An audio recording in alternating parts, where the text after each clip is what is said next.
Critics say if voters approve, congressional maps could be redrawn to favor Democrats.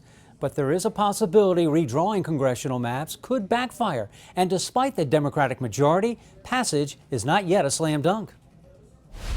Critics of the redistricting bill use one word to describe the constitutional amendment question voters will decide. First off, it's confusing. Many consider the question wonkish and purposely vague.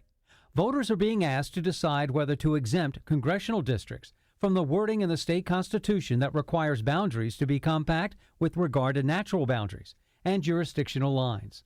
Opponents argue it paves the way for Democrats to draw the lines to their party's advantage. What is the intent? The intent is that Democrat leadership in Annapolis wants to eliminate the only Republican voice in Maryland's congressional delegation.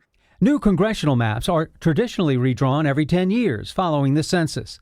But the Trump administration launched a nationwide effort to redraw maps mid-decade to put more Republicans in Congress. Senate President Bill Ferguson resisted considering redistricting until the Supreme Court changed the Voting Rights Act.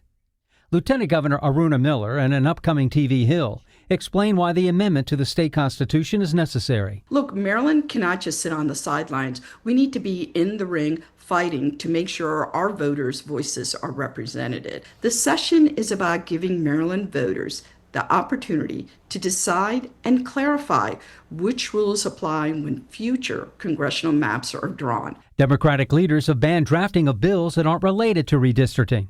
When you talk to Marylanders, when we're out, campaign or we're in our district, when we're talking to Marylanders, they're concerned about the high cost of electricity, affordability. Public testimony is limited to 50 people, either virtually or in person, and they will have only 2 minutes to speak. And that's what this, again, is all about, that they're trying to, again, gerrymander this as best they possibly can to eliminate Republican voices in Maryland.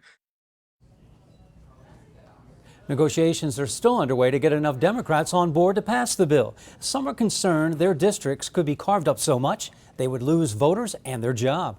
Senate Democrats are holding a caucus Friday to discuss concerns and answer questions. The constitutional amendment also requires any legal challenge to automatically go to the state Supreme Court. Republicans say if passed and voters are in favor, the amendment will definitely face a legal challenge. Reporting live from the newsroom, David Collins, WBAL-TV 11 News.